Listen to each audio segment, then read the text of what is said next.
মা তোমা প্রেম পাশে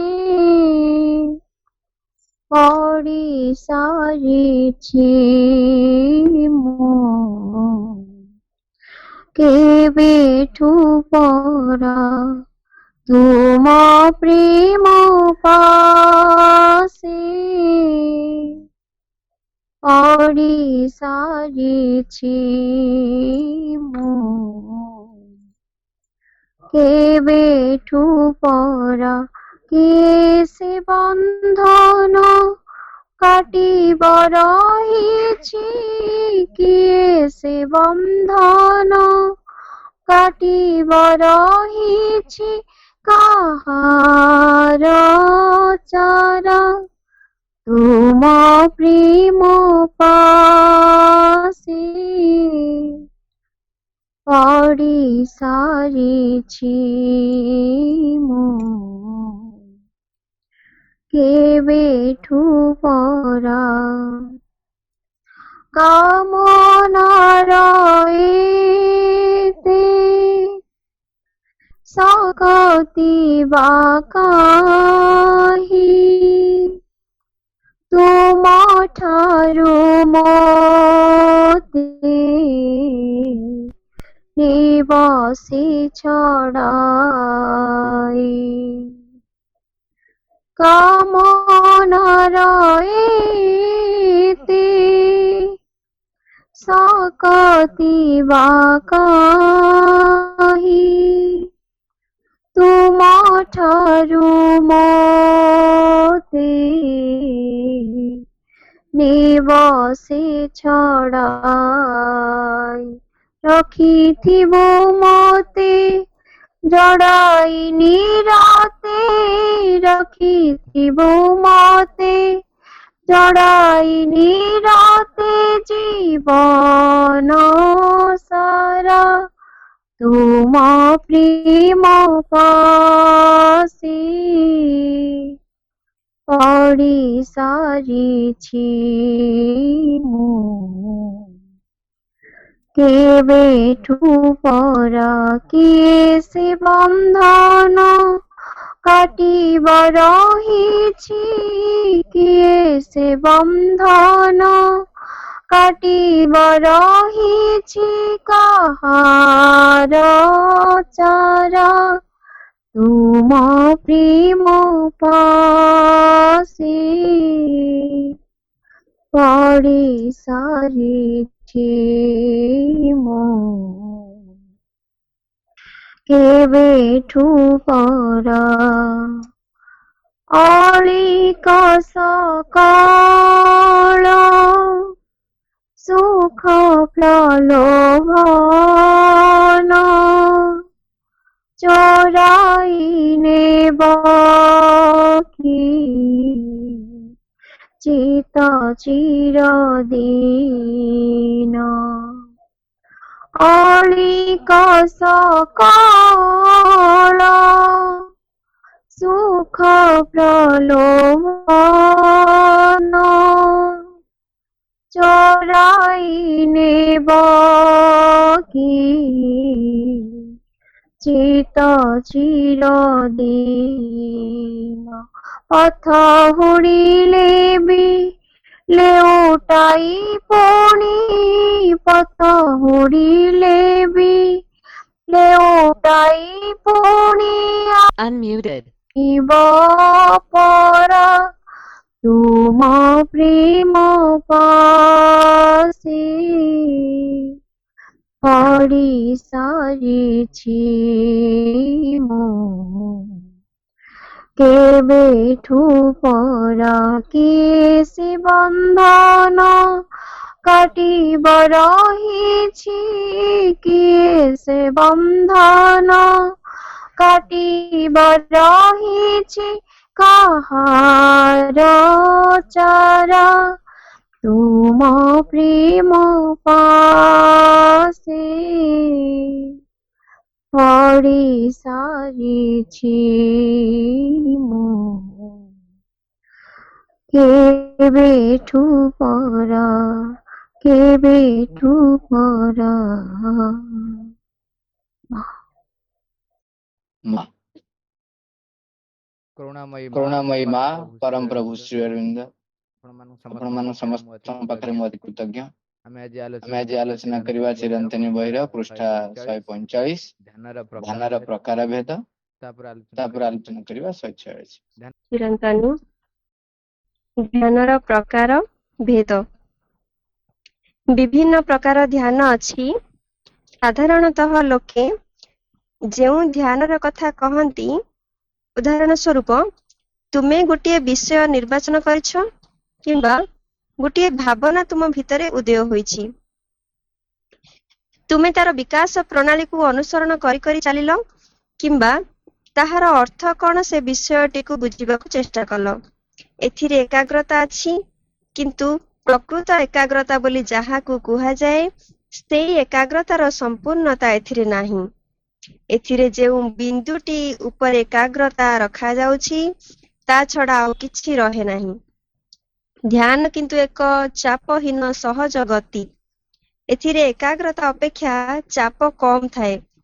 ଗୋଟିଏ ସମସ୍ୟା ଆସିଲେ ତୁମେ ଯେତେବେଳେ ତାହାକୁ ବୁଝିବାକୁ ଚେଷ୍ଟା କର, ସେହି ସମସ୍ୟାଟି ମନସ୍ତାତ୍ତ୍ୱିକ ହୋଇପାରେ ବା ପରିସ୍ଥିତିଗତ ହୋଇପାରେ। ତୁମେ ସ୍ଥିର ହୋଇ ବସ, ସମସ୍ୟାଟିକୁ ଦେଖ, ତାର ସବୁ କିଛି ସମ୍ଭାବନାକୁ ନିରୀକ୍ଷଣ କର, ସେମାନଙ୍କୁ ତୁଳନା କର, ଅଧ୍ୟୟନ କର। ଏହା ହେଲା ଗୋଟିଏ ପ୍ରକାର ଧ୍ୟାନ। ସମସ୍ୟାଟି ଆସିଲେ ଜଣେ ହୁଏତ ସ୍ୱାଭାବିକ ଭାବେ ଏପରି କରିଥାଏ। ଜଣେ ଯେତେବେଳେ ଗୋଟିଏ ସିଦ୍ଧାନ୍ତ ନେବା ପାଇଁ ବସେ, ଉଦାହରଣ ସ୍ୱରୂପ କେଉଁ ସିଦ୍ଧାନ୍ତ ନେବ ଜାଣିପାରୁ ନଥାଏ, ସେପରି କ୍ଷେତ୍ରରେ ଜଣେ ସାଧାରଣତଃ ଚିନ୍ତା କରେ, ତା ବିଚାର ଶକ୍ତିର ପ୍ରୟୋଗ କରେ, ସବୁ ପ୍ରକାର ସମ୍ଭାବନାଗୁଡ଼ିକ ତୁଳନା କରେ ଏବଂ ଶେଷରେ ପସନ୍ଦ ମୁତାବକ ସିଦ୍ଧାନ୍ତଟିଏ ନିଏ। ଉଣାଧିକେ ଆମେ ଏହାକୁ ମଧ୍ୟ ଏକ ପ୍ରକାର ଧ୍ୟାନ ବୋଲି କହିପାରିବା। ଧ୍ୟାନର ପ୍ରକାର ଭେଦରେ ଆପଣ ଦେଖିବା ଆମେ ଏଠି ତିନି ପ୍ରକାରର ଆ ଭିତରେ ସାଧାରଣତଃ ମା ଲେଖୁଛନ୍ତି। ବିଭିନ୍ନ ପ୍ରକାର ଧ୍ୟାନ ଅଛି, ତା ଦେହରୁ ତିନି ପ୍ରକାର କଥା ମା ଏଠି ଉଦାହରଣ ଦେଇଛନ୍ତି। ଏକରେ କହୁଛନ୍ତି ତୁମେ ଗୋଟିଏ ବିଷୟ ନିର୍ବାଚନ କରିଛ କିମ୍ବା ଗୋଟେ ଭାବନା ତୁମ ଭିତରେ ଉଦୟ ହେଇଛି। ତୁମେ ତାର ବିକାଶ ପ୍ରଣାଳୀକୁ ଅନୁସରଣ କରି କରି ଚାଲିଲ କିମ୍ବା ତାହାର ଅର୍ଥ କ'ଣ ସେ ବିଷୟଟିକୁ ବୁଝିବାକୁ ଚେଷ୍ଟା କର। ଆମର ଯେତେବେଳେ ଧ୍ୟାନ କଥା କୁହାଯାଏ, ଆମେ ଅଲରେଡି ଆଗରୁ ଜାଣିଛନ୍ତି, ଆମେ ତିନିଟା ସେଣ୍ଟରରେ ସାଧାରଣତଃ ଧ୍ୟାନ କରିଥାନ୍ତି। ଯଦିଓ ଅନ୍ୟାନ୍ୟ ସେଣ୍ଟର ବି ରହିଛି, କିନ୍ତୁ ଅନେକ ତିନୋଟି ସେଣ୍ଟରରେ ସାଧାରଣତଃ ଧ୍ୟାନ କରନ୍ତି। ଗୋଟିଏ ହଉଛି ଆମ ପ୍ରଭୃତ କେନ୍ଦ୍ରରେ, ଦ୍ୱିତୀୟଟି ହଉଛି ଭ୍ରୁ ଯୁଗଳ ମଧ୍ୟରେ, ଯୋଉଟା ଆମେ କହୁଛନ୍ତି ଦିଟା ପତାର ଆଖି ପତାର ମଝିରେ ଯୋଉଟା, ଏବଂ ତୃତୀୟଟି ହଉଛି ମସ୍ତକ ଉର୍ଦ୍ଧ୍ୱରେ। ତିନି ପ୍ରକାରର ତିନିଟା ଜାଗାରେ ଆମେ ସାଧାରଣତଃ ଧ୍ୟାନସ୍ଥ ହୁଅନ୍ତି ବା ଏକାଗ୍ର ହୁଅନ୍ତି। ଏଇଟା ସମସ୍ତେ ଆମେ ଜାଣିଛୁ। ଯଦିଓ ଆମର ଅନ୍ୟାନ୍ୟ ଚକ୍ର ବି ରହିଛି, ତା ଉପରେ ବି ଧ୍ୟାନ ହୁଅନ୍ତି। ତେଣୁ ସେଟାକୁ ସେ ହଉଛି କେମିତି କୋଉଠି ଏକାଗ୍ର ହେବେ ବା କୋଉଠି ଧ୍ୟାନ କରିବେ। କିନ୍ତୁ ଏଠି ଧ୍ୟାନର ପ୍ରକାର ଭେଦରେ ମା ଯେତେବେଳେ କହୁଛନ୍ତି, ଆମେ ଯେତେବେଳେ ଧ୍ୟାନ କରୁ, ହୃଦ୍ କେନ୍ଦ୍ରରେ କରୁ କିମ୍ବା ମସ୍ତକ ଉର୍ଦ୍ଧ୍ୱରେ କରୁ କିମ୍ବା ଆଜ୍ଞା ଚକ୍ରରେ କରୁ, ଯୋଉଠି କରୁ, କ'ଣ କରୁ ଆକ୍ଚୁଆଲି ସେ ସମୟରେ। ବେଳେ ବେଳେ ବ୍ୟକ୍ତି କ'ଣ କରନ୍ତି ନା ଗୋଟିଏ ବିଷୟ ବାଛିଲେ ଯେ ଏଇଟା ବା ସେଇଟା, ଯେକୌଣସି ବିଷୟ, ଜଣେ ପାଠ ବିଷୟ ନେଇପାରେ, ଆଉ ଜଣେ ତାର କାମନା ବାସନା ବିଷୟ ନେଇପାରେ। ଏମିତି ବି ହୁଏନି, କିମ୍ବା ଜଣେ ଭଗବାନଙ୍କର ଗୋଟେ ବିଷୟ ନେଇପାରେ। ଏଇଠି କାମନା ବାସନା କଥା ପଡିଲା ବୋଲି ସେ ମଜା କଥାଟା କହୁଛି। ଆଶ୍ରମରେ ଆରମ୍ଭ ସମୟରେ କେଜଣ ଲୋକ ସବୁ ତ ଥିଲେ, ସେତେବେଳେ ଜଣେ ପ୍ରାୟ ଘଣ୍ଟା ଘଣ୍ଟା ଧରି ବସନ୍ତି ଧ୍ୟାନରେ। ସେଠୁ ଶ୍ରୀଅନ୍ନଙ୍କୁ ତାଙ୍କର ପାଖରେ ଅନ୍ୟମାନେ ଯୋଉମାନେ ଥିଲେ ସବୁ କହିଲେ, ଶ୍ରୀଅନ୍ନ ସେମାନେ ସାର୍ ଡାକନ୍ତି, କହିଲେ ସାର୍ ଆଉ ସେ ବ୍ୟକ୍ତି ବହୁତ ସାଧନା କରୁଛନ୍ତି, ଆଉ ସିଏ ନିଶ୍ଚୟ ବହୁତ ଅଗ୍ରଗତି କରିବେନି। ଆଉ ସେମିତି କିଛି କହିଲେନି, ନୀରବ ରହିଲେ। ତାପରେ ଯେମିତି ଆଉ ଥରେ ପଚାରିଲେ ଟିକେ ହସିଲେ, ଟିକେ ହସିକି କହିଲେ ସେ ଧ୍ୟାନ କରୁଛି, ବହୁତ ସମୟ ବି ଧ୍ୟାନ କରୁଛି, ଏସବୁ ଠିକ, କିନ୍ତୁ ସେ ତା ସ୍ତ୍ରୀ ଉପରେ ଧ୍ୟାନ କରୁଛି। ତେଣୁ ଏମିତି ସାଧାରଣତଃ ହେଇପାରେ, ଜଣେ ଯେକୌଣସି ଏକ ବିଷୟ ନିର୍ବାଚନ କରେ, ଗୋଟେ ତାକୁ ନେଇକି ଭାବେ, ଏବଂ ସେଇ ଭାବନାଟା କୋଉ ବାଟ ଦେଇକି ଯାଉଛି, ତାପର କନସିକ୍ୱେନ୍ସ କଣ, ଏମିତି ହେଲେ ଏହା ହବ, ତାହା ହବ, ଏହା କରିବି, ସେଠି କରିବି, ଯଦି ମୁଁ ଯାଏ ଆଜି ହାଟକୁ ଯିବି, ଓକେ, ହାଟକୁ ଯିବି, କିମ୍ବା ଜଣେ କହିବ ଅମୁକ ଦିନ ଅଛି ଗୋଟେ ଭଲ ପର୍ବ, ସେଦିନ ମେଳା ଦେଖିବାକୁ ଯିବି, ମେଳା ଦେଖିବାକୁ ଗଲେ ତାପରେ କାହା ସାଙ୍ଗରେ ଯିବି, କୋଉ ଗାଡିରେ ଯିବି, କେଠି ଓହ୍ଲେଇବି, ତାପରେ କଣ କଣ କିଣିବି, ଏସବୁ ଜିନିଷ ଉପରେ ମଧ୍ୟ ସିଏ ଧ୍ୟାନସ୍ଥ ହେଇପାରେ। ଇଏ ହଉଛି ଗୋଟେ ପ୍ରକାର ଧ୍ୟାନ। କିନ୍ତୁ ତାପରେ କହୁଛନ୍ତି ଏଥିରେ ଏକାଗ୍ରତା ଅଛି, କିନ୍ତୁ ପ୍ରକୃତ ଏକାଗ୍ରତା ବୋଲି ଯାହାକୁ କୁହାଯାଏ, ସେଇ ଏକାଗ୍ରତାର ସମ୍ପୂର୍ଣ୍ଣତା ଏଥିରେ ନାହିଁ। ଏଠି ପ୍ରକୃତ ଏକାଗ୍ରତା କହିଛନ୍ତି, ଖାଲି ଏକାଗ୍ରତା କଥା କୁହାହେଇନି। ଆମେ ଏକାଗ୍ରତା କହିଲେ ବୁଝୁ ଯେକୌଣସି ଏକ ଗୋଟିଏ ପଏଣ୍ଟ ବା ଗୋଟିଏ କଥା ବା ଗୋଟିଏ ଲକ୍ଷ୍ୟ, ତାରି ଉପରେ ମୋର ସମସ୍ତ ଚିନ୍ତାଧାରା, ସମସ୍ତ କାର୍ଯ୍ୟଧାରା କେନ୍ଦ୍ର କରିକି ଗଠିତ ହବ। ଏଠି ପ୍ରକୃତ ଏକାଗ୍ରତା ଯେତେବେଳେ କହୁଛନ୍ତି, ତାକୁ ଆମେ ଆଉ ଟିକେ ଆଗକୁ ଯାଇକି ଦେଖିବା। ପ୍ରକୃତ ଏକାଗ୍ରତା ମା କହିବାକୁ ଚାହୁଁଛନ୍ତି, ଯୋଉ ଲକ୍ଷ୍ୟ ରଖିଛନ୍ତି ଆପଣ, ସେ ଲକ୍ଷ୍ୟ ଗୁଡିକ ନିଜର ସ୍ୱାର୍ଥ ସିଦ୍ଧି ବା କାମନା ବାସନା ପୂର୍ତ୍ତି ପାଇଁ ନ ହୋଇ ନିଜର ଆଧ୍ୟାତ୍ମିକ ଅଗ୍ରଗତି ପାଇଁ ଯୋଉ ଲକ୍ଷ୍ୟ ଆପଣ ରଖୁଛନ୍ତି, ସେଇ ଲକ୍ଷ୍ୟକୁ କେନ୍ଦ୍ର କରି ଯଦି ଆପଣଙ୍କର କାର୍ଯ୍ୟଧାରା, ଚିନ୍ତାଧାରା, ଭାବନା ଧାରା ଏସବୁ ସଂଗଠିତ ହେଲା, ତାକୁ ପ୍ରକୃତ ଏକାଗ୍ରତା ବୋଲି କୁହାଯାଏ। ତେଣୁ ସେଇ ଏକାଗ୍ରତାଟା, ଏଇ ଯୋଉ ବିଷୟ ଆମେ ନିର୍ବାଚନ କରି ବା ଭାବନାକୁ ନେଇକି ତାର ବିକାଶ ପ୍ରଣାଳୀକୁ ଅନୁସରଣ କଲେ, ଏଥିରେ ତ ସେ କେବେ ବି ଦେଖାଯାଉନାହିଁ ବା ମିଳୁନାହିଁ। ତେଣୁ ମା ସିଧାସଳଖ ଲେଖୁଛନ୍ତି, ଏଥିରେ ଯେଉଁ ବିନ୍ଦୁଟି ଉପରେ ଆପଣ ଏକାଗ୍ରତା ରଖୁଛନ୍ତି, ସେଥିରେ ପ୍ରକୃତ ଏକାଗ୍ରତା ନାହିଁ। ତାପରେ ଆଉ ଗୋଟେ ଲାଇନ କହୁଛନ୍ତି, ଧ୍ୟାନ କିନ୍ତୁ ଚାପ ସହଜ ଗତି, ଏଥିରେ ଏକାଗ୍ରତା ଅପେକ୍ଷା ଚାପ କମ ଥାଏ। ଯେତେବେଳେ ଆମେ ଏକାଗ୍ରତା ହଉ କୌଣସି ଏକ ଲକ୍ଷ୍ୟ ଉପରେ, କିମ୍ବା ସାଧାରଣ ଭାବେ ଯୋଉ ବ୍ୟକ୍ତି, ପିଲା, ଆମେମାନେ ସବୁ ଏକାଗ୍ର ହଉ, କଣ କରୁ, ଗୋଟେ ଜାଗାରେ ଗୋଟେ ବିନ୍ଦୁ କରିଦଉ, ସେ ବିନ୍ଦୁ ଉପରେ ଏକାଗ୍ର ହଉ, ଦୀପ ଜାଳି ଦଉ, ତା ଉପରେ ଏକାଗ୍ର ହଉ, ତାପରେ ମଝିରେ ମଝିରେ ଲାଇଟ ବାହାରିଥିଲା, ସବୁ ଲାଇଟ ଜଳେଇ ଦେଇକି ଘର ଅନ୍ଧାର କରିକି ଲାଇଟ ଉପରେ ଏକାଗ୍ର ହୁଅନ୍ତି, କିମ୍ବା ଆଜ୍ଞା ଚକ୍ରରେ ଏମିତି ସବୁ ହାତ ମାରି ଟିପ ମାରି ସେଠି ଏକାଗ୍ର ହୁଅନ୍ତି। ଆଖି ଆଗରେ ଆଙ୍ଗୁଠିଟା ଏମିତି ରଖିକି ତା ଉପରେ କେବଳ ଆଙ୍ଗୁଠିର ଟିପକୁ ଚାହିଁକି ଏକାଗ୍ର ହୁଅନ୍ତି। ଏସବୁଥିରେ ଯେତେବେଳେ ଯେତେବେଳେ ପ୍ରାକ୍ଟିସ କରିବେ, ସେତେବେଳେ ଅନୁଭବ କରିପାରିବେ। କଥାରେ ହବନି, କଥାରେ ଜାଣି ହବନି। ସେତେବେଳେ ଆପଣଙ୍କର ମସ୍ତିଷ୍କ ଉପରେ ଏବଂ ଶରୀରର ବାହ୍ୟ କର୍ମରେ ଉପରେ ମଧ୍ୟ ଗୋଟେ ପ୍ରେସର ପଡେ, ଅନୁଭୂତ ହୁଏ। ବେଳେ ବେଳେ ତ ଲୋକ ମୁଣ୍ଡ ଟିକେ ବୁଲାଏ, ଆଉ କେ ଜଣଙ୍କର। ଆଉ ଗୋଟେ କଥା ଏକ୍ସାମ୍ପଲ ଟେ କହିବି, ଢେଙ୍କାନାଳରେ ସେ ଜଣେ ବ୍ୟକ୍ତି ସେତେବେଳେ ଥରେ ମଝିରେ ଆସିଥିଲେ, ଏମିତି ବହୁତ କଥା ଅଛି, ମୁଁ ଜଣଙ୍କ କଥା କହୁଛି। ତାଙ୍କୁ ତାଙ୍କ ଗାଁରେ ଲୋକ ସବୁ ପାଗଳ ବୋଲି କହିଲେ। ସେ ବିବାହିତ ଲୋକ, ସେ ଆସି ଯେତେବେଳେ କହିଲେ, ତାଙ୍କୁ ଜଣେ କିଏ ମୋ ପାଖକୁ ଧରିକି ଆଣି, ଆଗରୁ ଜଣେ ଆମର ଥିଲେ ଏଠି ବିପିନ ଭାଇ, ସେ ତାଙ୍କୁ ଧରିକି ଆଣିଥିଲେ। ତାଙ୍କୁ ପଚାରି ବୁଝିଲା ବେଳକୁ ସେ କଣ ହେଇଛି, ସେ ଆଜ୍ଞା ଚକ୍ର ଉପରେ ବହୁତ ଧ୍ୟାନସ୍ଥ ହଉଛନ୍ତି। ତାର ପରିଣାମ ସ୍ୱରୂପ ସେ ବେଳେ ବେଳେ ଅନୁଭବ କରୁଛନ୍ତି ସେ ଭୂମି ଠାରୁ ଉପରକୁ ଉଠି ଉଠି ଯାଉଛନ୍ତି। ଏବଂ ତାଙ୍କର ଯୋଉ ଅନୁଭୂତି ସବୁ ହଉଛି, ସେ କହିଲେ ବାହ୍ୟ କାମରେ ସିଏ ଟିକେ ଇମ୍ବାଲାନ୍ସ ହେଲେ, ବାହ୍ୟ କାମ ଉପରେ ଗୁରୁତ୍ୱ ଦେଲେନି, ବୁଝିପାରିବା ବା ନ ବୁଝିପାରିଲା ଭଳିଆ ଟିକେ ହେଲେ। ତେଣୁ ତାଙ୍କୁ ଅନ୍ୟମାନେ ସମସ୍ତେ କହିଲେ ପାଗଳ ବୋଲି। ତେଣୁ ସେତେବେଳେ ମୁଁ ତାଙ୍କୁ ମାଙ୍କର ସେ ଲେଖା ଗୁଡାକ, ସିଓନଙ୍କ ଯୋଉ ଲେଖା ଥିଲା, ଧ୍ୟାନ କୋଉଠି କଲେ କଣ ହବ, ସେଇ କଥାକୁ ନେଇକି ତାଙ୍କୁ ପଢେଇଲି। ପଢେଇଲା ପରେ କଥା ହେଲି ଏବଂ ତାଙ୍କୁ କହିଲି ହୃତ୍କେନ୍ଦ୍ର ଉପରେ ଏକାଗ୍ର ହୁଅନ୍ତୁ। ସେଟା ଟିକେ ହେଲେ ସହଜ ହୁଏ। ଯଦି କେବଳ କନସେନ୍ଟ୍ରେସନ ଆପଣ କଲେ ତାହେଲେ ସେ ଆପଣଙ୍କୁ ଚାପ ସୃଷ୍ଟି ହୁଏ। ସେଇଥିପାଇଁ ମା ଲେଖୁଛନ୍ତି ଧ୍ୟାନ ହଉଛି ଏକ ଏକାଗ୍ରତା ଠାରୁ ଟିକେ କମ ଚାପ ମିଳେ, କିନ୍ତୁ ଧ୍ୟାନର ପ୍ରକାର ଭେଦରେ କହିଲା ବେଳେ ଏଇ ଲାଇନଟି ଆପଣ କହିଲେ, ତେଣୁ ଆମେ ଏଇଟା ବୁଝିଥିବା ଜାଣିଥିବା। ଦ୍ୱିତୀୟ ପ୍ରକାର ଧ୍ୟାନ କହିଲେ ଯେ ଗୋଟେ ସମସ୍ୟା ଆସି ପହଞ୍ଚିଛି, ତାକୁ ଆମେ ଯେତେବେଳେ ବୁଝିବାକୁ ଚେଷ୍ଟା କରୁ ଆମେ କଣ କରୁ? ସେତେବେଳେ ଆମେ ଯୋଉ କାର୍ଯ୍ୟଟି କରୁ ସେଇଟା ସାଇକୋଲୋଜିକାଲି ହେଇପାରେ ବା ସରକମଷ୍ଟାନ୍ସକୁ ନେଇକିରି ହେଇପାରେ। ସେଟା ତା ଓଡିଆରେ କହୁଛନ୍ତି ତାହା ମନସ୍ତାତ୍ତ୍ୱିକ ଭାବେ ହେଇପାରେ କିମ୍ବା ପରିସ୍ଥିତିଗତ ଭାବରେ ହେଇପାରେ। କଣ ଆମେ କରନ୍ତି? ଗୋଟେ ସମସ୍ୟା ବା ଗୋଟେ ପ୍ରୋବ୍ଲେମ ଆମ ପାଖରେ ପହଞ୍ଚିଛି, ଆମେ ଦ୍ୱନ୍ଦ ଅବସ୍ଥାରେ ଅଛନ୍ତି, ଏଇଟା କରିବା କି ସେଇଟା କରିବି, କଣ କରିବି, କେମିତି କରିବି, ଏତେ ଅଡୁଆ ତଡୁଆ ହେଇକି ମୋ ଗୁଡା ରହିଛି, କଣ କରିବି?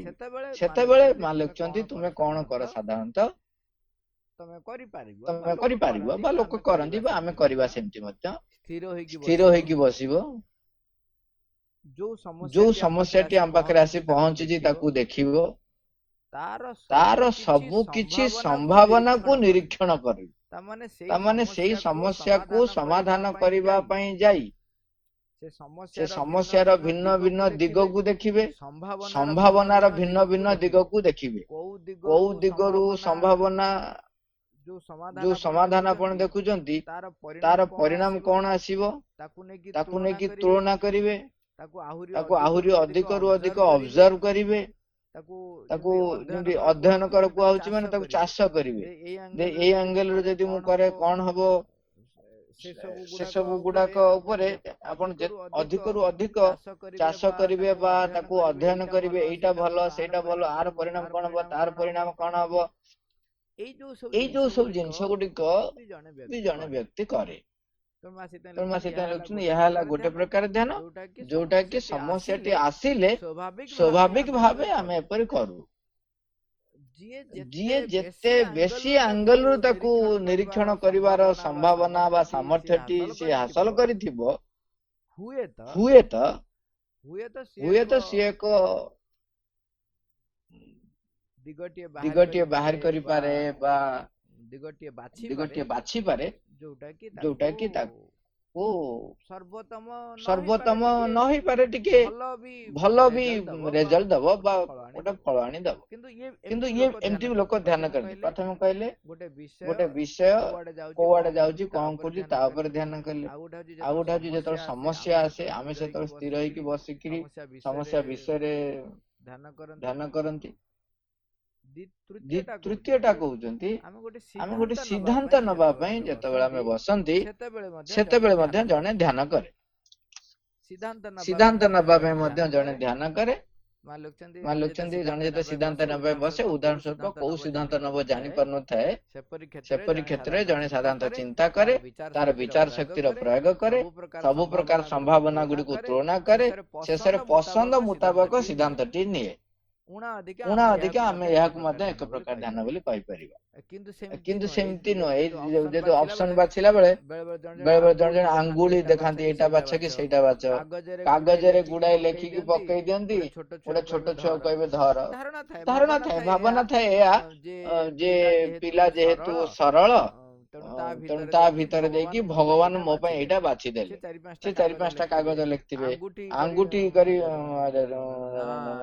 ଏଇଟା ଧରିଲ ଗୋଟେ, ଏମିତି ବି କରନ୍ତି। ଏଇଟା କଥା ଏଠି କୁହନି, ଏଇଟା ଧ୍ୟାନ ନୁହଁ। ଲୋକ କହନ୍ତି ସମାଧି ପାଖରେ ଥୋଇଦବା, ମାଙ୍କ ଫଟୋ ପାଖରେ ଥୋଇଦବା, ଫୁଲ ପଡିବ, ସେମିତି ବି କିଏ କରନ୍ତି। କିନ୍ତୁ ଏଠି କୁହାହଉଛି କଣ, ଯେତେବେଳେ ଡିସିସନ ନେବା କଥା ହୁଏ, ଆପଣ ଦେଖିଥିବେ ଗୋଟେ ଧରାଯାଉ ପରୀକ୍ଷାରେ ଆମେ ଯେତେବେଳେ ଅବଜେକ୍ଟିଭ କୋଶ୍ଚିନ୍ ଥାଏ, MCQ ଥିବ, 4ଟା ଚଏସରୁ ଭିନ୍ନ ଭିନ୍ନ ମେଥଡ ଆମେ ଦେଖୁ। ତା ଭିତରୁ କୋଉଟା ବେଷ୍ଟ ଆପ୍ରୋପ୍ରିଏଟ, ଆଗ ପ୍ରଥମେ ବାଛି ଦଉ ଯେ ଏଇଟା ହବ ନାହିଁ, ଠିକ ଅଛି ଗଲା, ମାଇନସ, ଗୋଟେ ମାଇନସ ହେଇଗଲା, ଆଉ ଗୋଟେ ମାଇନସ ହେଇଗଲା, ଆଉ 2ଟା ରହିଗଲା। ଦିଟା ଭିତରୁ କୋଉଟା ବେଷ୍ଟ ଆପ୍ରୋପ୍ରିଏଟ, ତାକୁ ଆମେ ଦେଖନ୍ତି ଏବଂ ମାନନ୍ତି। ତେଣୁ ସିଦ୍ଧାନ୍ତ ନେଲା ବେଳେ ଆମେ ବି ଏଇଭଳି ଭାବରେ ବ୍ୟବହାର କରୁ। କଣ କରୁ? ତା ଭିତରେ ଚିନ୍ତା କରୁ। ଆମର ଯେତିକି ସାମର୍ଥ୍ୟ ଅଛି ବିଚାର ଶକ୍ତି ତାକୁ ପ୍ରୟୋଗ କରୁ। ଆମର ଅନୁଭବ, ଆମର ଅନୁଭୂତି, ଆମର ଜ୍ଞାନ, ଆମର ତଥ୍ୟଗତ ଜ୍ଞାନ, ବାହ୍ୟଗତ ଜ୍ଞାନ, ଏସବୁ ଜ୍ଞାନକୁ ବ୍ୟବହାର କରିକି ଆମେ କଣ କରୁ? ସବୁ ସମ୍ଭାବନା ଗୁଡାକୁ ତୁଳନା କରୁ ଏବଂ ତା ଭିତରେ ଯୋଉଟା ପସନ୍ଦ ମୁତାବକ ସିଦ୍ଧାନ୍ତ ଆମେ ସେଇଟାକୁ ଗ୍ରହଣ କରୁ। ଏଇଭଳି ଭାବରେ ବ୍ୟକ୍ତି ମାନେ 3 ପ୍ରକାରର ଧ୍ୟାନ କରନ୍ତି ବୋଲି ମା ଏଠି ବର୍ଣ୍ଣନା କରୁଛନ୍ତି। ତାପରେ ଆମେ ଦେଖିବା ଯେ କୋଉଟା ଧ୍ୟାନ ଆକ୍ଚୁଆଲି କରିବାଟା ଆମ ପାଇଁ ଉପଯୁକ୍ତ ହବ, କଣ ହବ। ଏଇଟା ଯୋଉ କଥା କହୁଥିଲି, ଜଣେ ଆଉ କେହି ଏ ପ୍ରକାର ବି କରନ୍ତି, ଭିନ୍ନ ଭିନ୍ନ ଚକ୍ରରେ ଏକାଗ୍ର ହୁଅନ୍ତି। ଆମେ ସେଟା ଆଡକୁ ବେଶୀ ଯିବାନି, କାହିଁକିନା ମା ତ ଆମକୁ କହୁଛନ୍ତି ତମେ ସବୁବେଳେ ସବୁଠୁ ସେଫ୍ ହଉଛି କୋଉଟା ନା ହୃତ୍କେନ୍ଦ୍ରରେ ଏକାଗ୍ର ହବା। କିନ୍ତୁ ଧ୍ୟାନ କଲା ବେଳେ 2 ପ୍ରକାର ଧ୍ୟାନ ସାଧାରଣତଃ ଆମ ପାଖରେ ଥାଏ। ଗୋଟେ ହଉଛି ସ୍ଥିତିଶୀଳ ଧ୍ୟାନ, ଆଉ ଗୋଟେ ହଉଛି ଗତିଶୀଳ ଧ୍ୟାନ, ଯୋଉଟା କି ଆମେ ପର ପେଜରେ ପଢିବା। ତେଣୁ ସ୍ଥିତିଶୀଳ ଧ୍ୟାନରେ କୋଉଟା କଣ ସେ ଡିଟେଲ୍ସ ଲେଖିଛନ୍ତି, ତଥାପି ଆମେ ଆଉ ଟିକେ ଟିକେ ଆଗ ଦେଇକି ଟିକେ ଗୋଟେ କାର୍ଯ୍ୟ କରିବା ପୂର୍ବରୁ ପ୍ରାକ୍ କଥନ, ତେଣୁ ପ୍ରାକ୍ କଥନରୁ ପଳେଇବା। ପାସିଭ୍ ମେଡିଟେସନ ଯେତେବେଳେ ଆମେ କରନ୍ତୁ ସ୍ଥାୟୀ ଭାବରେ କହୁଛି, ମାନେ ସ୍ଥିର ଧ୍ୟାନ ବା କୁହାଯାଏ, ତ ସେଥିରେ କଣ ହୁଏ, ପ୍ରକୃତରେ ପ୍ରୋବ୍ଲେମ କଣ ହୁଏ ନା ଆମ ପାଖକୁ ଲେଖୁଛନ୍ତି ଗ୍ରେଟ୍ ପିସ୍ ଆସେ, ଶାନ୍ତ ଅବସ୍ଥା ବା ଶାନ୍ତି ଅବତରଣ କରେ, ଆମ ଆନନ୍ଦ ବା ସୁଖ ଅବତରଣ କରେ ଏବଂ ଜ୍ୟୋତି ବି ଆମେ ପାଉ, ଆଧ୍ୟାତ୍ମିକ ଅନୁଭୂତି ବି ଆମେ ପାଉ। ଯୋଉମାନେ କେବଳ ଭଗବାନଙ୍କ ଉପରେ କେନ୍ଦ୍ରୀଭୂତ ହେଲେ, ଧ୍ୟାନସ୍ଥ ହେଲେ, କେବଳ ସେ ଶାନ୍ତି ଉପରେ ହଉ ବା ଭଗବାନଙ୍କ ଉପରେ ହଉ, କେବଳ ତାରି ଉପରେ ସେ ଧ୍ୟାନସ୍ଥ ହେଲେ ଏବଂ କେବଳ ତାଙ୍କୁ ହିଁ ଯୋଉ ସେ ଶାନ୍ତିକୁ ପାଇବେ ବା ଭଗବାନଙ୍କୁ ପାଇବେ। ଆଲୋକ ବି ଅବତରଣ କରିପାରେ, ଭିନ୍ନ ଭିନ୍ନ ଆଧ୍ୟାତ୍ମିକ ଅନୁଭୂତି ବି ହେଇପାରେ, କିନ୍ତୁ ଆର ପରିଣାମ କଣ ହୁଏ? ତାଙ୍କର ପ୍ରାଣ ଏବଂ ଶରୀର ଉପରେ କିଛି ପ୍ରଭାବ ପଡେ ନାହିଁ। ସେଇଥିପାଇଁ ଯୋଉମାନେ ସବୁ ଦେଖିଥିବେ ଭଗବାନଙ୍କୁ ପାଇକି ମଧ୍ୟ ସେମାନେ ଯେତେବେଳେ ବାହ୍ୟ କାର୍ଯ୍ୟକ୍ରମ କରନ୍ତି, ବାହ୍ୟ କ୍ରିୟାରେ ଯେତେବେଳେ ସେ ଇନଭଲ୍ଭ ହୁଅନ୍ତି, ସେତେବେଳେ ତାଙ୍କର ପ୍ରାଣଗତ ଯୋଉ ପ୍ରବୃତ୍ତି ଥାଏ, ସିଏ ବେଳେ ବେଳେ ତା ଉପରେ ବା ତାଙ୍କ ଉପରେ ପ୍ରଭାବ ବିସ୍ତାର କରେ ଏବଂ ତାଙ୍କୁ ସେଇ ପ୍ରକାର ଅନୁସାରେ ପରିଚାଳନା କରିନିଏ। ସିଏ ଆତ୍ମା ଦ୍ୱାରା ପରିଚାଳିତ ନ ହେଇ ପାରନ୍ତି, ସମ୍ଭାବନା ମଧ୍ୟ ରହିଛି। ଏବଂ ବଡି ଶରୀର ମଧ୍ୟ ତାର ଉପରେ କିଛି ପଡେନି। ଶରୀର ଯେମିତି ଆଳସ୍ୟ ହଉ, ତାମସିକତା ହଉ, ଶରୀର କ୍ରିୟା ଗୁଡାକ ତାପରେ ମଧ୍ୟ ସେଇ ଆନନ୍ଦର ବା ସେଇ ଶାନ୍ତିର ବା ସେଇ ଆଧ୍ୟାତ୍ମିକ ଅନୁଭୂତିର କୌଣସି ପ୍ରଭାବ ପଡେ ନାହିଁ। ସେ କହୁଛନ୍ତି, ସେଇଟା କହୁଛନ୍ତି it leaves the vital and body passive, ସେମିତି ଛାଡ଼ିଦିଏ, and without defense against inertia, illness, ବୁଝିହଉଛି ଇନର୍ସିଆ ଯୋଉଟା ଆମର ପରିବର୍ତ୍ତନ ବିମୁଖତା ବା ସ୍ଥିରତା, ଇଲନେସ୍ ହଉଛି ଆମ ପାଖରେ ଯୋଉ ଅସୁସ୍ଥତା ଆସିବା, ରୋଗ ଆସିବା, ଏଗୁଡା ସବୁ ଉପରେ କୌଣସି ପ୍ରକାରର ନିୟନ୍ତ୍ରଣ ଆସେ ନାହିଁ, ତାକୁ ସେ ଛାଡ଼ିଦିଏ। ଛାଡ଼ିଦିଏ ମାନେ ସେ ତାପରେ ତ ନିୟନ୍ତ୍ରଣ କିଛି ନଥାଏ।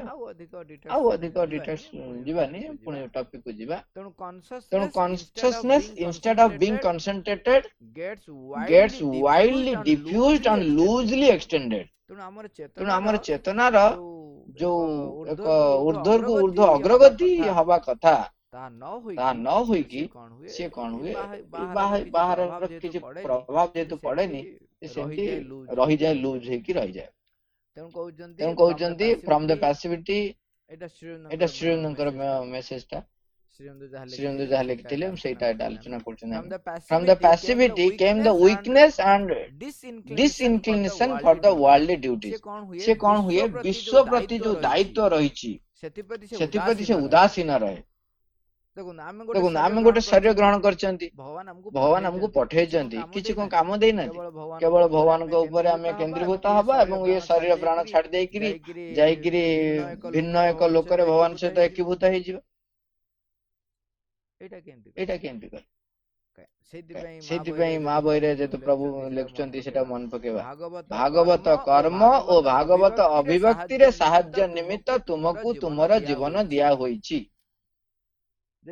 ଯଦି ମୁଁ ଏକା କେବଳ ଭଗବାନଙ୍କୁ ପ୍ରାପ୍ତ କରିକି ମୁକ୍ତି ପାଇଗଲି, ତାହେଲେ ଯୋଉ ଜନ୍ମଗ୍ରହଣ କରିଥିଲି ଏ ସଂସାରର ବା ଏ ସମାଜର ବା ଏ ପୃଥିବୀର ଯୋଉ ସମସ୍ୟା ରହିଛି ତାର କିଛି ସମାଧାନ ହେଲା କି? ହେଲା ନାହିଁ। ସେଇଥିପାଇଁ କହୁଛନ୍ତି concentrated most in the earliest stages, be active and dynamic. ତାପରେ ଆମେ ଯୋଉ ଗତିଶୀଳ ଧ୍ୟାନ, ସେ ଆକ୍ଟିଭ ଏଣ୍ଡ ଡାଇନାମିକ ହଉଛି ଗତିଶୀଳ ଧ୍ୟାନ। ଗତିଶୀଳ ଧ୍ୟାନ ହଉଛି ମୁଁ ଭାବୁଛି ଜଣେ କାହିଁକି ଧ୍ୟାନ କରିବ ସେହି କଥାଟି ଜାଣିବା ସବୁଠାରୁ ଗୁରୁତ୍ୱପୂର୍ଣ୍ଣ। ଏହା ହିଁ ଧ୍ୟାନର ଗୁଣାତ୍ମକ ଦିଗଟିକୁ ଦର୍ଶାଇଥାଏ ଏବଂ ସେଇଥିରୁ ଧ୍ୟାନଟି କେଉଁ ପ୍ରକାର ବୁଝାପଡ଼େ। ତୁମେ ଈଶ୍ୱରଙ୍କ ଶକ୍ତି ଆଡ଼କୁ ନିଜକୁ ଖୋଲି ଧରିବା ପାଇଁ ଧ୍ୟାନ କରିପାର। ତୁମ ନିମ୍ନ ଚେତନାକୁ ପ୍ରତ୍ୟାଖ୍ୟାନ କରିବା ପାଇଁ ଧ୍ୟାନ କରିପାର। ତୁମ ସତ୍ତାର ଗଭୀରତମ ପ୍ରଦେଶକୁ ପ୍ରବେଶ କରିବା ପାଇଁ ଧ୍ୟାନ କରିପାର। ତୁମେ କିପରି ନିଜକୁ ପୂର୍ଣ୍ଣାଙ୍ଗ ଭାବେ ଈଶ୍ୱରଙ୍କୁ ଦେଇପାରିବ ସେଥିପାଇଁ ଧ୍ୟାନ କରିପାର।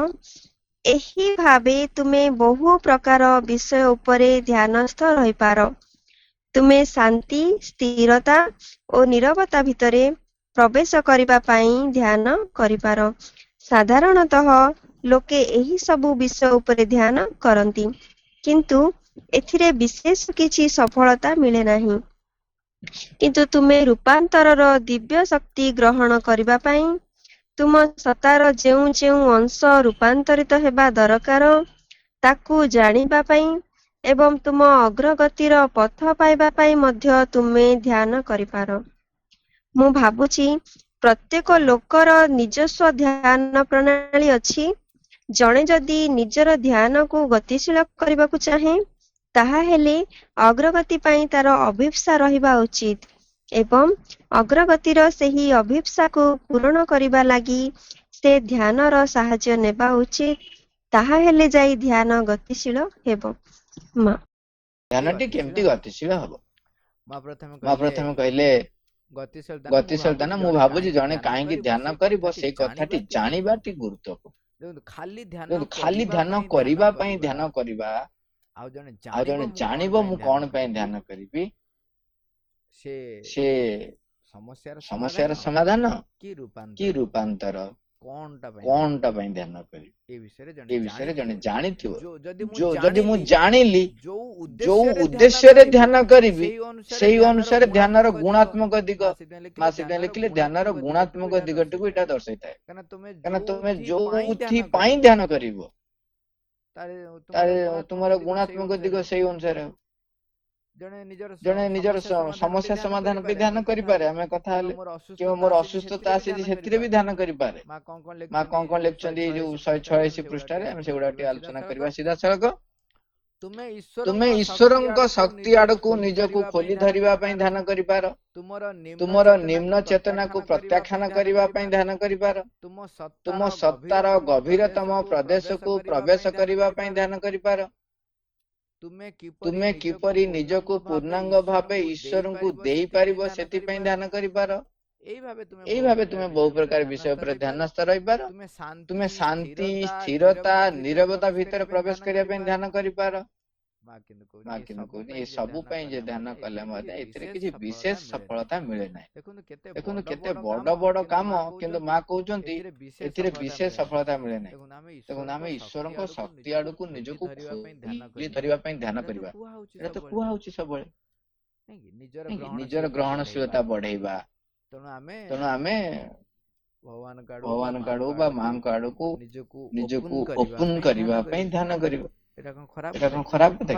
ଖରାପ କଥା ବୋଲି ଏଠି କୁହା ହଉନି। କହୁଛନ୍ତି ବିଶେଷ ସଫଳତା ମିଳେ ନାହିଁ। ନ କରିବା ପାଇଁ ବି କୁହା ହଉନାହିଁ। ବେଳେ ବେଳେ କନଫ୍ୟୁଜନ ହବାନି। ତାପରେ ଦେଖିବା କଣ କୁହା ହଉଛି, କିନ୍ତୁ ଏଇଟା ମନା କରାହେଇନି କରିବା ପାଇଁ। ଈଶ୍ୱରଙ୍କ ଶକ୍ତି ଆଡକୁ ଆମେ ଯୋଉ ଖୋଲି ଧରିବା, ସେଥିପାଇଁ ମଧ୍ୟ ଜଣେ ଧ୍ୟାନ କରିପାରେ। ତୁମେ ନିମ୍ନ ଚେତନାକୁ ପ୍ରତ୍ୟାଖ୍ୟାନ କରିବା ପାଇଁ ଧ୍ୟାନ କରିବ। ଆମର ରିସେପ୍ଟିଭିଟି ବଢିବା ପାଇଁ ତ ଧ୍ୟାନ ଦରକାର, କିନ୍ତୁ ତା ସହିତ ମୋର ଯୋଉ ଚେତନା ଗୁଡିକ ମତେ ଭଗବାନ ଠାରୁ ଦୂରେଇ ନଉଛି, କାମନା ବାସନା ଭିତରେ ମଜି ଦଉଛି, କାମ ପ୍ରବୃତ୍ତି ଭିତରେ ମଜେଇ ଦଉଛି, ସବୁବେଳେ ମୋ ଭିତରେ ଅଭିମାନ, ନିରାଶ, ହତାଶା, ବିଷାଦ, ଈର୍ଷା, ହିଂସା, ଅସୂୟା, ପରିବର୍ତ୍ତନ ବିମୁଖତା, ଚଞ୍ଚଳତା, ଏ ସବୁ ଜିନିଷ ଯୋଉଗୁଡାକ ମତେ ସେଇ ଆଡକୁ ନେଇଯାଉଛନ୍ତି, ମୁଁ ତାକୁ ପ୍ରତ୍ୟାଖ୍ୟାନ କରିବା ପାଇଁ ଧ୍ୟାନ କରିପାରିବିନି? କରିବିନି କାଇଁ? କିନ୍ତୁ ମନେ ରଖିବା, ମା ବାରମ୍ବାର କହୁଛନ୍ତି ଏଇଟା ବେଶୀ ସଫଳତା ଦିନେ ମନା କରାହଉନି, ମୁଁ ଆଉ ଥରେ ବ୍ୟବହାର କରୁଛି। ଆଉ କଣ ପାଇଁ ଧ୍ୟାନ କରିପାରନ୍ତି? ତୁମ ସତ୍ତାର ଗଭୀରତମ ପ୍ରଦେଶକୁ ପ୍ରବେଶ କରିବା ପାଇଁ ଧ୍ୟାନ କରିବ। ଆମେ ଧ୍ୟାନ କରୁଛନ୍ତି ନା, ମୂଳ କେନ୍ଦ୍ରରେ ଭିତରକୁ ପ୍ରବେଶ କରିବା ପାଇଁ ଧ୍ୟାନ କରିପାରନ୍ତି। ଆମର ଯୋଉ ଯେତେବେଳେ ଯୋଗାସନ କରାଯାଏ ସେଥିରେ ଗୋଟେ କଥା ବି ଶିଖାଯାଏ ଯେ କେମିତି ଆମେ ଅନ୍ତର ଭିତରକୁ ଯିବା, ଆମ ଅନ୍ତର ଭିତରୁ ସବୁ ଜିନିଷକୁ ସଂଗଠିତ କରିବା ଅନ୍ତର ଭିତରେ। ଠିକ ଅଛି, ଗଭୀରତମ ପ୍ରଦେଶକୁ ରକ୍ଷା କରିବା ପାଇଁ ବି ଜଣେ ଧ୍ୟାନ କରିପାରେ। ତୁମେ କିପରି ନିଜକୁ ପୂର୍ଣ୍ଣାଙ୍ଗ ଭାବେ ଈଶ୍ୱରଙ୍କୁ ଦେଇପାରିବ, ସେଥିପାଇଁ ବି ତୁମେ ଧ୍ୟାନ କରିପାର। ଦେଖନ୍ତୁ, ପୂର୍ଣ୍ଣ ସମର୍ପଣର ଯୋଉ ଗୋଟେ ଷ୍ଟେପ, ଯିଏ ନିଜକୁ ପୂର୍ଣ୍ଣାଙ୍ଗ ଭାବେ ମାଙ୍କୁ ଦେଇପାରିବ, ସେଥିପାଇଁ ବି ଜଣେ ଧ୍ୟାନ କରିପାରେ। ତୁମେ ଶାନ୍ତି, ସ୍ଥିରତା ଓ ନୀରବତା ଭିତରେ ପ୍ରବେଶ କରିବା ପାଇଁ ବି ଧ୍ୟାନ କରିପାର। ଆମେ କହୁଛନ୍ତି, ମା ବି ଅନେକ ଜାଗାରେ କହିଛନ୍ତି ଯଦି ତମେ ଶାନ୍ତି, କୌଣସି ସମୟରେ ଗୋଟେ ଅଶାନ୍ତ ଅବସ୍ଥା ଆସିଛି ଏବଂ ଅସ୍ଥିର ହେଇଯାଇଛ, ତମେ ଚାହୁଁଛ ଯେ ତୁମ ଭିତରକୁ ଶାନ୍ତି ଅବସ୍ଥା ଆସି ପହଞ୍ଚୁ, ତାହେଲେ ଗୋଟେ ନୀରବ ଭାବରେ ଜାଗାରେ, ନୀରବ ସ୍ଥାନରେ ବା ଗୋଟେ ଆକାଶ ତଳେ ହଉ ବା ସମୁଦ୍ର କୂଳରେ ହଉ କିମ୍ବା କୌଣସି ଏକ ଜାଗା ଯୋଉଠିକି ନୀରବରେ ବସିପାରିବେ, ଏକା କେହି ଆପଣଙ୍କୁ ଡିଷ୍ଟର୍ବ କରିବେନି, ସେଥିରେ ବସିବେ, ବସିକିରି ଡାକିବେ କମ୍ ପିସ୍, କମ୍ କମ୍, ମାନେ ଶାନ୍ତିକୁ ଡାକିବେ, ଯେମିତି ଲୋକଙ୍କୁ ଡାକିଲା ଭଳିଆ ଶାନ୍ତିକୁ ଡାକିବେ। ତା ଉପରେ ଜଣେ ଧ୍ୟାନସ୍ଥ ହେଇପାରେ। ସେଇ ନୀରବତା ଭିତରେ ପ୍ରବେଶ କରିବା ପାଇଁ ଜଣେ ଧ୍ୟାନ କରିପାରେ। ଏ ସବୁ କରିବା ଭିତରେ ମଧ୍ୟ ମା କହୁଛନ୍ତି ତୁମେ ଏଥିରେ ବିଶେଷ କିଛି ସଫଳତା ପାଇବ ନାହିଁ, ବା ଏଥିରେ ବିଶେଷ କିଛି ସଫଳତା ମିଳେ ନାହିଁ। ଏଠି ବିଶେଷ କିଛି ସଫଳତା କାହିଁ କହିଲେ? ତାମାନେ ସଫଳତା ମିଳେ, କିନ୍ତୁ ବିଶେଷ କିଛି ସଫଳତା ମିଳେ ନାହିଁ ଯୋଉ କହୁଛନ୍ତି, କାହିଁକି କହୁଛନ୍ତି? ତାମାନେ ଦେଖ, ସଫଳତାରେ ତ ନିଶ୍ଚୟ ବିଶେଷ ବୋଲି କିଛି ତ ଅଛି। ଆମେ ବର୍ତ୍ତମାନ କହୁଛେ ସଫଳତା ଏ ଯୋଉ କାର୍ଯ୍ୟରେ ସଫଳ ହାସଲ କରିବା, ପରୀକ୍ଷାରେ ସଫଳ ହାସଲ କରିବା,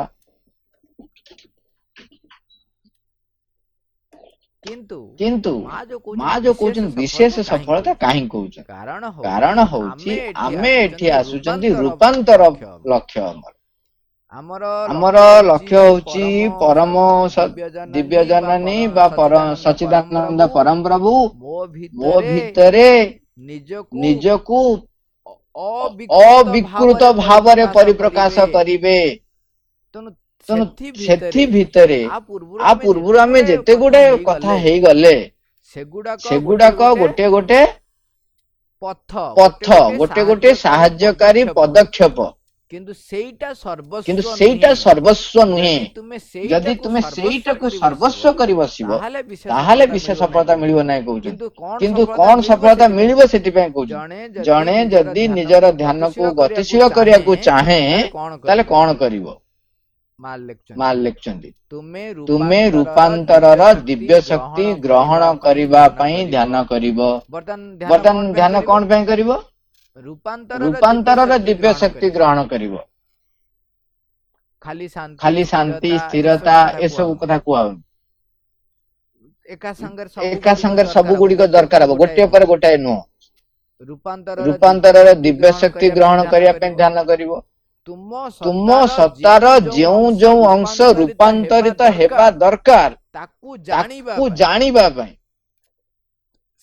ସେଥିପାଇଁ ଆପଣ ଦେଖିବେ ଯେତେବେଳେ ଯୋଉ କଥା କୁହାଯାଏ, ମା ସବୁବେଳେ କୁହନ୍ତି ଆଗ ତୁମକୁ ତୁମେ ଚିହ୍ନ। ତା ଉପରେ ତୁମର ନିୟନ୍ତ୍ରଣ ହାସଲ ହବ। ନିୟନ୍ତ୍ରଣ ହାସଲ କରିବା ପୂର୍ବରୁ ତାକୁ ଆଗ ଚିହ୍ନିବା ଦରକାର। ସେଥିପାଇଁ କହୁଛନ୍ତି ଯେଉଁ ଯେଉଁ ଅଂଶ ରୂପାନ୍ତରିତ ହେବା ଦରକାର ତାକୁ ଜାଣିବା ପାଇଁ ବି ଧ୍ୟାନ କର। ସେଠି କହିଥିଲା ପ୍ରତ୍ୟାଖ୍ୟାନ ପାଇଁ ଜଣେ ଧ୍ୟାନ କରିପାରେ, କିନ୍ତୁ କେବଳ ପ୍ରତ୍ୟାଖ୍ୟାନ ପାଇଁ ଧ୍ୟାନ କଲେ ହବ ନାହିଁ। ଆଗ ଜାଣିବ, ଚିହ୍ନିବ, ତାକୁ ପ୍ରତ୍ୟାଖ୍ୟାନ ପାଇଁ ତୁମ ଭିତରେ ସାମର୍ଥ୍ୟ ଆସିବ। ଏବଂ ସେଥିପାଇଁ ଯୋଉ ମୋର ଅଗ୍ରଗତି ପଥ କୋଉ ବାଟ ପାଇବି ସେଥିପାଇଁ ତୁମେ ଧ୍ୟାନ କରିବ। ସେଥିପାଇଁ ତୁମର ଅଭିପ୍ସା ରହିବା ଉଚିତ ଏବଂ ସେଇ ଅଭିପ୍ସାକୁ ପୂରଣ କରିବା ଲାଗି ତମେ ଧ୍ୟାନର ସାହାଯ୍ୟ ନବ। ଏବେ କ୍ଲିୟର ହବାକୁ ଆମେ ଯାଉଛନ୍ତି। ତାମାନେ ପୂର୍ବରେ ଯୋଉ ଗୁଡାକ କହିଲେ ସେଗୁଡାକ ଚରମ ନୁହଁ, ସେଗୁଡାକ ମୋର ଅଭିପ୍ସାକୁ ପୂରଣ କରିବା ଲାଗି ସାହାଯ୍ୟ କରିବା ଉଚିତ। ଏଇଠି ଆପଣ ଦେଖିଥିବେ ଯୋଉ ଶ୍ରୀଅରବିନ୍ଦଙ୍କର ସେ ଯୋଉ ସ୍ୱପ୍ନ ନାଟକଟି ଯୋଉ ବର୍ଣ୍ଣନା ହେଇଛି, ତାକୁ ଯଦି କିଏ ପଢିଥିବେ ବା ଦେଖିଥିବେ, ଆଶ୍ରମରେ ବି ତାକୁ ଡ୍ରାମାଟାଇଜ କରାହେଇଥିଲା। ସେଟା ବି ଅଛି, ୟୁଟ୍ୟୁବ ରେ ବି ଅଛି। ସେଥିରେ ଦେଖିବେ ଆର୍ଟିଷ୍ଟ ବା ଜଣେ ଚିତ୍ରକର, ଜଣେ ବୈଜ୍ଞାନିକ, ଏଇଭଳି ଭାବରେ ସମସ୍ତେ ଜଣେ ଜଣେ ଯୋଉ ଯାଉଛନ୍ତି, ସେମାନେ ଜଣେ ଆର୍ଟିଷ୍ଟ ଯେତେବେଳେ ଯାଇକିରି ଚିତ୍ର ଜଗତରେ ବା ଏମିତି ଏକ ଜଗତ ପହଞ୍ଚୁଛି ଯୋଉଠିକି ସବୁ ସୁନ୍ଦର ପ୍ରକୃତି ସବୁ ରହିଛି, ସେ ସେଇଠି ଅଟକି ଯାଉଛି।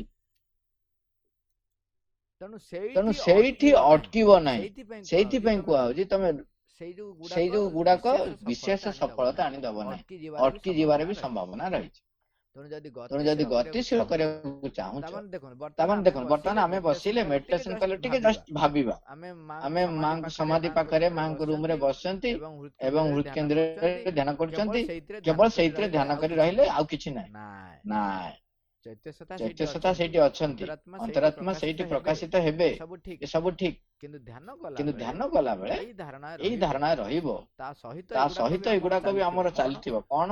ଚୈତ୍ୟସତ୍ତା ମୋର ସମ୍ମୁଖକୁ ଆସନ୍ତୁ ଏବଂ ଏଇ ଚୈତ୍ୟସତ୍ତାକୁ ସମ୍ମୁଖକୁ ଆସିବା ପାଇଁ ଦୈନନ୍ଦିନ କାର୍ଯ୍ୟ କଲା ବେଳେ, ଭାବିଲା ବେଳେ, କାମ କଲା ବେଳେ, କଥା କହିଲା ବେଳେ, ଖାଇଲା ବେଳେ, ଶୋଇଲା ବେଳେ, ଖେଳିଲା ବେଳେ, ଯୋଉ ଯୋଉ କାର୍ଯ୍ୟ ଗୁଡିକ, ଯୋଉ ଯୋଉ ଚିନ୍ତା ଗୁଡିକ, ଯୋଉ ଯୋଉ ଭାବନା, ଯୋଉ ଯୋଉ ସ୍ପନ୍ଦନ ଗୁଡିକ ତାକୁ ଆବିଷ୍କାର କରିବା ପାଇଁ, ରୂପାନ୍ତରରେ ଦିବ୍ୟ ଶକ୍ତି ଗ୍ରହଣ କରିବା ପାଇଁ ବାଧକ ସାଜୁଛି, ତା ଉପରେ ମୋର ଯେମିତି କହନ୍ତି ନା ଚାବୁକ ବା ଛାଟ ପକେଇବାକୁ ପଡିବ।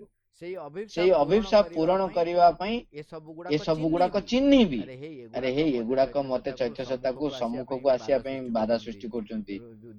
ଦିବ୍ୟ ରୂପାନ୍ତର ଯୋଉ ଅତିମାନ ଶକ୍ତି ମୋ ଭିତରେ କାର୍ଯ୍ୟ କରିବ, ଶରୀର ରୂପାନ୍ତର ହବ, ପ୍ରାଣ ରୂପାନ୍ତର ହବ, ମନ ରୂପାନ୍ତର ହବ। ଯଦି ସଂକୀର୍ଣ୍ଣତା ରହିବ ସେ କେମିତି ହବ? ହବ ନାଇଁ। ତେଣୁ ସେ ଅଭିପ୍ସାକୁ ପୂରଣ କରିବା ପାଇଁ ଏ ସବୁ ଜିନିଷ ଗୁଡାକ ସାହାଯ୍ୟ ନେବି। ତାମାନେ ଅଭିପ୍ସା ଉପରେ ସ୍ଥିର ନିର୍ଦ୍ଦିଷ୍ଟ ରହିବି ଏବଂ ରୂପାନ୍ତର ଦିବ୍ୟ ଶକ୍ତି ଗ୍ରହଣ କରିବା ପାଇଁ ଧ୍ୟାନ କରିବି ଏବଂ ସେ ରୂପାନ୍ତରିତ ହବା ପାଇଁ କୋଉ କୋଉ ଅଂଶ ମୋର ରୂପାନ୍ତରିତ ହବ, କୋଉ କୋଉ ଅଂଶ ବାଧା ସୃଷ୍ଟି କରୁଛି ତାକୁ ଜାଣିବି ଏବଂ ଅଗ୍ରଗତି ପଥ କୋଉ ବାଟ ଦେଇ ହବ ସେ ବିଷୟରେ ବି ମୁଁ ଅଧିକରୁ ଅଧିକ ତା ଉପରେ ଧ୍ୟାନସ୍ଥ ହେବି ଏବଂ କାର୍ଯ୍ୟ କରିବି। ତେଣୁ ଆଉଥରେ ଆମେ ତାକୁ ଟିକେ ଟିକେ କେବଳ ଆଲୋଚନା କରିକି ପଳେଇବା। ତୁମେ ତୁମର ରୂପାନ୍ତର ଦିବ୍ୟ ଶକ୍ତି ଗ୍ରହଣ କରିବା ପାଇଁ ଧ୍ୟାନ କରିବ।